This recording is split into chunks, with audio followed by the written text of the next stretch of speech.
That's where the wild idea of living water comes in. This ain't from your kitchen sink. This isn't about religion or some fancy spiritual jargon. This is about the real deal, the tap that's already on inside you, the fountain of peace, of power, of a life that's actually alive, that doesn't depend on nothing and nobody on the outside. So buckle up. We're not just talking about a nice Bible phrase. We're talking about what happens when this truth hits you right between the eyes. When you finally get what living water means, your whole world is gonna flip upside down in the best way possible. And here's the kicker. What if I told you that the second you truly understand this, the chase is over? The hunger stops. Curious? Yeah, I thought you might be. If this hits different, do us a solid, like this video, drop the number 7 in the comments if it resonated, and subscribe. Don't just walk away thirsty. Let's dive deeper together. Indeed, let's pick up right where we left off. That feeling of dryness, that soul-deep fatigue, it's not a sign you're failing at life. It's the clue. It's the nudge. Joel would point out that this persistent, low-grade thirst is the most important signal you'll ever get, because it's trying to tell you that you're drinking from the wrong well. You see, we're all born with this innate sense that there's something more, something utterly fulfilling, and we spend our whole lives trying to find the container that holds it. We think, if I just get that job, that relationship, that amount of money, that recognition, then I'll be satisfied. Then this thirst will be quenched. And so we hustle, we achieve, we acquire, and for a minute, it works. The new car, the new title, the new experience, it tastes sweet. It feels like we've finally taken a long, cool drink. But then what happens? A week later, a month later, the dryness returns. The shiny new thing isn't shiny anymore. The thrill is gone. And we're left confused, thinking, wait, I got what I wanted. Why am I still parched? And so the chase begins again. We set our sights on the next thing, convinced this will be the one that finally does the trick. This cycle, friends, is the great human hamster wheel. We're running with everything we've got, convinced we're getting somewhere, only to find we're just spinning in the dust of our own desires. This is what Goldsmith meant when he talked about being thirsty. It's this chronic, background ache of incompleteness that we've learned to live with, like a constant static in the soundtrack of our lives. We've normalized it. We call it the grend, or dulting, or just how it is. But here's the radical, game-changing twist that thirst is not a curse. It's not a sign of your insufficiency. It is, in fact, a divine homing beacon. It's the proof that you are built for more than this world's water. It's your inner being, your true spiritual self, crying out for its native element. Imagine a fish gasping on the sand. It's not thirsty for sand. Its very gills, its entire biology, is aching for the ocean. Our mistake is that we're that fish, flapping around on the beach of material success and sensory pleasure, trying to guzzle sand, wondering why we're dying. The thirst itself is the clue that we belong somewhere else, that there is an ocean we came from. We've been misdiagnosing the symptom. We think the thirst means we need more money, more likes, more security, more stuff. So we double down on the sand. But the thirst was never meant to be satisfied by anything out here. It was meant to drive us inward, to force us to stop, to get quiet, and to ask, what is this feeling really pointing to? The world's water, all the stuff we chase, is like salt water. The more you drink of it, the thirstier you become. It dehydrates you at a soul level. It leaves a residue of lack, of fear, of needing to protect what you have and get more of it. That's why the hustle is exhausting. You're not just working, you're trying to drink from a source that cannot, by its very nature, quench you. You are, in a very real sense, thirsty and don't even know it, because you don't yet know there's a different kind of water entirely. You don't know the well is already within you, waiting not to be filled, but to be discovered, to be acknowledged, to be leaned into. So if the world's water, the success, the status, the stuff, is just salt water making us thirstier, Then where do we find the fresh spring? We've been trained from day one to look for the solution outside of ourselves. Our entire culture, our advertising, our very definitions of happiness are built on this one idea: fulfillment is an external event. You must go out and get it. You must earn it, attract it, win it, buy it. It's over there, somewhere, in a future moment when all the conditions are just right. And so we orient our whole lives outward, like sunflowers straining for a light that keeps moving, leaving us perpetually off balance and chasing the horizon. This is the great illusion, the cosmic bait and switch. Joel Goldsmith's stunning revelation is that the living water is not a commodity to be acquired. It's not a prize hidden at the end of your spiritual to-do list. It is the very essence of what you already are, right now, in this quiet moment between thoughts. It's your inner tap. Think about a tap for a second. Its purpose is not to beave the water. Its purpose is to be the point of access for the water that is already flowing from a limitless source. The tap on your kitchen sink isn't sitting there worrying if the reservoir is dry. It doesn't hustle to create water. It simply abides, connected to the main, and when you turn the handle, what's already there flows forth. You are that tap. Your awareness, your consciousness, is the connection point.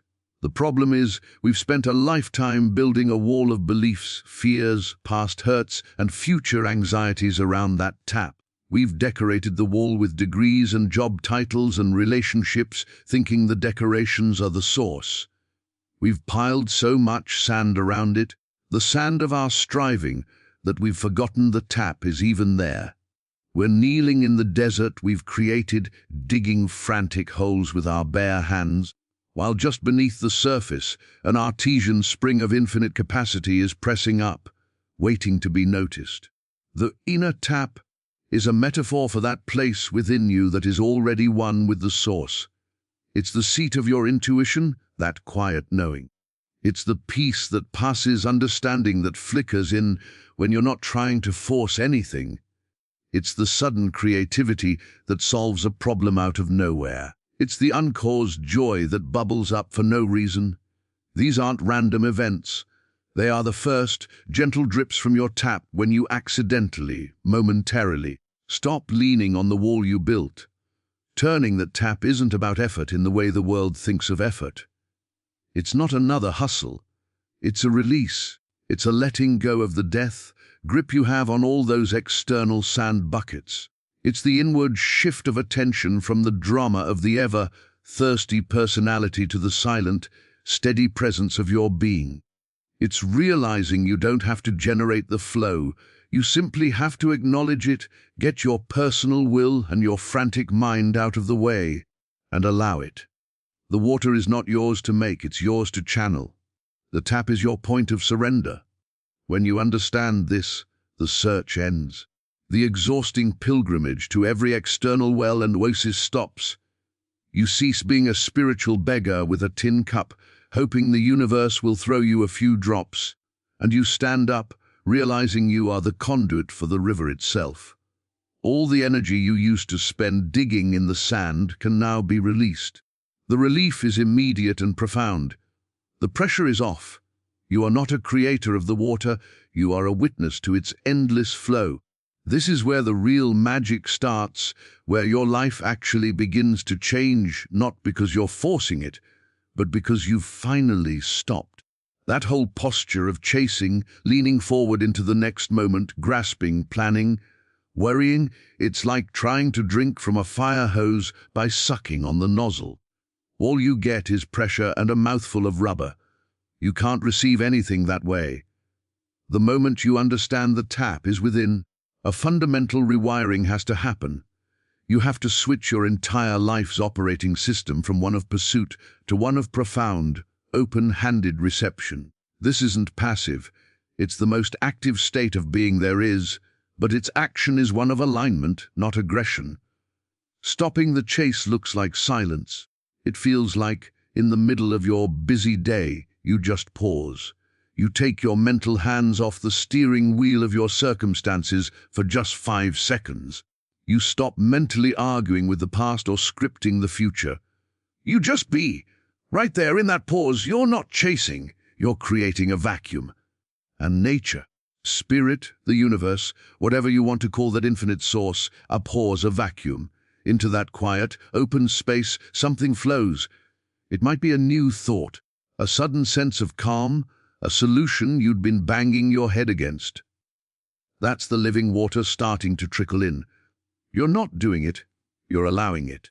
You're receiving it. This is the practical, daily workout of the spiritual life. It's catching yourself in the act of chasing approval, chasing security, chasing a feeling, and consciously, gently letting the leash go. You sit back in the chair of your own awareness and you say, I am here.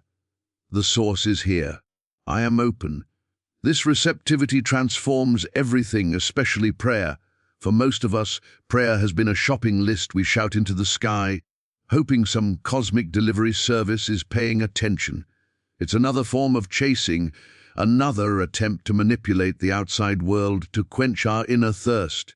Real prayer, in the light of this inner tap, is none of that. It is the quiet tuning of the tap. It is getting still, going inward, and listening. It's not telling God what you need, it's acknowledging that God, as the living water of all wisdom, love and supply, already knows.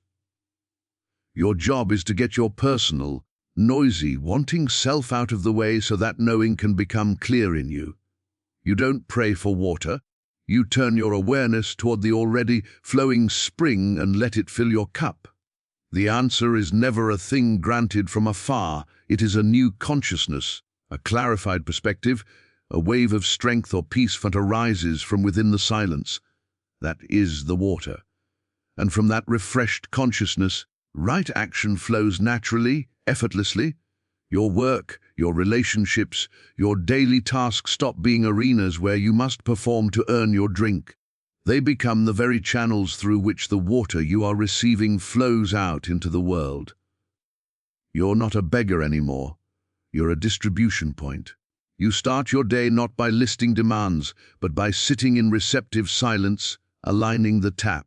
You move through your challenges not by white-knuckling your way through, but by pausing, going inward, and receiving the next intuitive nudge, the next breath of patience, the next flash of insight. That's the water meeting the need in real time. The frantic energy of lack dissipates. You begin to operate from a foundation of inner fullness, not outer scarcity. The chase was just a fearful habit, a forgetting. Stopping the chase and starting to receive is remembering who and what you are connected to. It's coming home, taking a seat by your own internal fire, and finally, while letting yourself be fed. This shift from beggar to conduit, from seeker to receiver, doesn't just change your feelings, it flips your entire world on its head.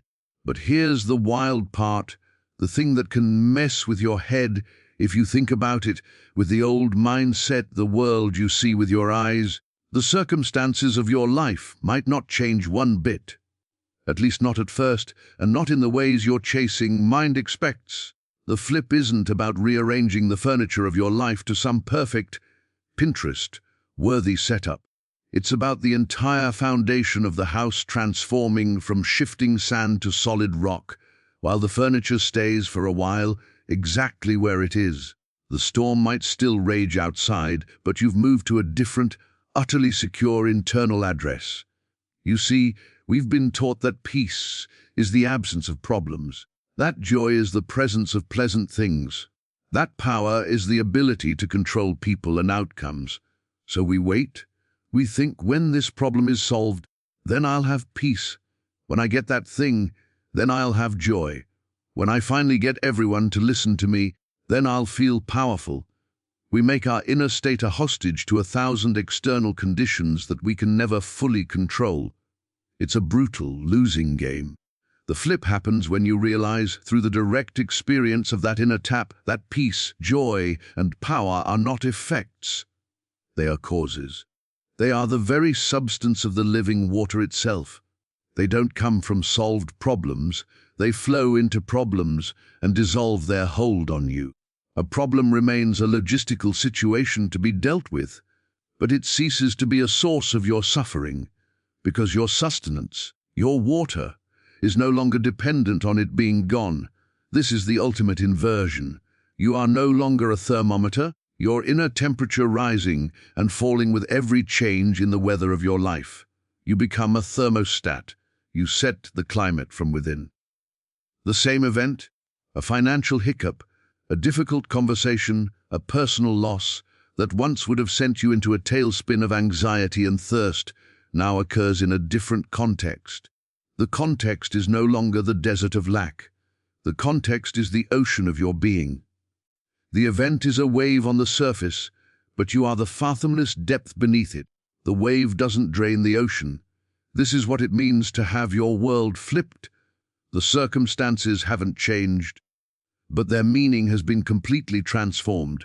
They are no longer your source, they are just the landscape through which your source flows. You engage with them, you handle your business, but you do it from a place of already having, not desperate needing. Your happiness becomes uncaused. It just is. It's the background hum of the flow. You find joy not because everything is perfect, but because you've tapped into a joy that exists prior to conditions. Your power is no longer about forcing your will on the world. It's the quiet, unshakable authority of knowing where your supply comes from. It's the power of the tap, connected to the infinite main. No external event can shut that off unless you choose to turn your back on it and start digging in the sand again. So the world is flipped because your point of reference has done a 180. You're no longer looking at life from the perspective of a lonely, thirsty self, trying to conquer a hostile universe to get its needs met. You're seeing from the perspective of the water itself, limitless, intelligent, sustaining, expressing itself as your life, meeting every seeming drought with its own invisible abundance. The chase is over because you realize you were never actually in the desert. You were just dreaming of one, while standing knee-deep in the river the whole time. This realization that you are, and have always been, standing in the river, brings us to the most profound source of comfort and courage imaginable. The world's wells, without exception, run dry. They have to. The well of personal praise dries up the moment the crowd looks elsewhere. The well of financial security feels terrifyingly shallow when the market tumbles. The well of a perfect relationship can evaporate with a single conversation. They are finite sources, dependent on a million fragile, shifting factors you can't control. To build your life, your sense of self, your stability around them is to build your house on a sinkhole. It's not a question of if it will give way, but the when. And that chronic, low-grade fear of the when is what fuels our anxiety, our hoarding, our desperate need to control everything and everyone around us. We are, in a sense, constantly bailing water from a leaking boat, terrified of the ocean beneath us, never realizing the ocean itself is our true support. The artesian spring within you, the living water, is of a completely different nature. It is not a reservoir with a fixed capacity. It is not a tank that depletes as you give, or that requires specific rituals to refill. It is a direct, immediate connection to the infinite.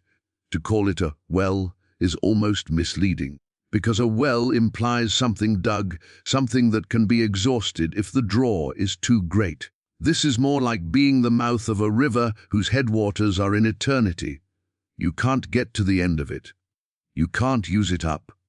The more you draw from it, the more you lean into that peace, operate from that uncaused joy, act from that intuitive knowing, the stronger and clearer the flow becomes. Scarcity is a law of the material world. It is the baseline condition of every external well. Abundance is the law of the spirit. It is the inherent nature of the inner spring. This changes everything about how you move through life. You no longer give of your personal storehouse, which always leads to the fear, what if I give this and there's not enough left for me? That's the poverty mindset of the desert. You begin to understand yourself as a channel. You give from the flow. You love from the endless love that is flowing through you. You create from the infinite creativity that is seeking expression. You offer compassion, insight, or resources not because you have a surplus in your personal account, but because you are momentarily aligning the tap, getting your small self out of the way, and allowing what is already seeking to pour forth to do so. And here's the secret: the world doesn't know a channel cannot be drained. The act of allowing the water to flow through you for the benefit of another doesn't deplete you, it clarifies you. It scrubs the pipes, so to speak. It proves to your own consciousness that the source is indeed limitless. Your courage to face challenges transforms because the thing you feared, running dry, being left empty and helpless, is revealed as an impossibility. Your security is no longer tied to the fragile containers of the world, but to the unstoppable flow of the source itself. Even in moments when you feel spiritually parched, when the connection feels dim, you now know this is not a sign of the spring failing. It is only a sign that you have, through habit, once again piled sand around the tap. Your attention has drifted back to the empty buckets. The work is not to create the water, but to once again, patiently and without panic, brush away the debris of fear and frantic thought and remember the connection that never broke. The well never runs dry, it can't. Your only task is to stop pretending you're somewhere else and to drink, deeply and without fear, from what has always been there. And this brings us to the final, most practical piece of the puzzle. If the water is always flowing, if the connection is never broken, then why do we ever feel thirsty? Why do we have moments, days, or even seasons where we feel cut off, back in the desert, scrambling for sand? It's because we have a job, but it's not the job we thought it was. Our entire spiritual effort has been misapplied. We thought our job was to build the well, to manufacture the water, to achieve a state of grace through hard spiritual labor. We've turned the inner life into another hustle, another performance metric. We think, if I meditate for an hour, if I read all the right books, if I chant the perfect mantra, then I will earn the flow. But that's just chasing with a spiritual label. That's you, the ego, trying to become holy, trying to become worthy of the tap. The tap is already holy. It is already worthy. It is already installed. Your real job is infinitely simpler and yet requires a vigilance of a completely different kind. It is to get out of the way, to stop interfering. The blockages are never on the side of the source. The blockages are entirely made of you, your thoughts, your fears, your rigid beliefs about how things should be, your tight grip on how your life must look for you to be happy. The water is a constant, gentle pressure against the other side of your consciousness, like a river against a dam. The dam isn't made of stone, it's made of your personal will. It's the I that insists on its own plan, its own timeline, its own version of safety and success. Your spiritual work is not construction, it is demolition. It's the quiet, patient, sometimes gritty work of noticing the bricks in that dam and choosing to let them go. This happens in the mundane moments.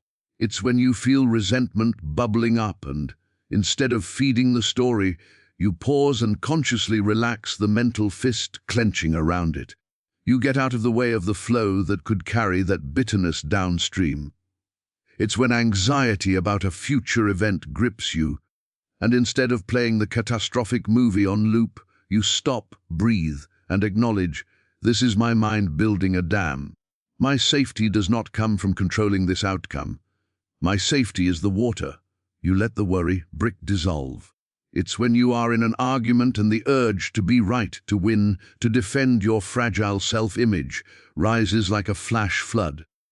Getting out of the way means catching that urge and, in that holy instant, choosing silence, choosing to listen, choosing to connect to the deeper flow of understanding rather than asserting the noisy current of your ego. You are not the plumber of the infinite. You are the sometimes stubborn gatekeeper of a gate that needs to be left open. The practice is one of surrender, not of acquisition. It's dropping the heavy tools you thought you needed to fix your soul. The soul isn't broken. It's just buried under a lifetime of self-built scaffolding. Your job is to stop adding new boards and to start gently, taking the old ones down. It's to identify the noise, the worry, the planning, the judging, the comparing, as the interference it is, and to return again and again to the silent, open space behind it where the tap is. You don't make the water come. You simply notice what you've put in front of it, and you step aside. The relief, the peace, the intuitive answer, the uncaused joy, these are not your creations. They are what is always present the moment you stop standing in your own light, the moment you cease blocking the spring with the clutter of your personal drama, where the work is always only about clearing the channel. The flow has been waiting with infinite patience for you to simply allow it.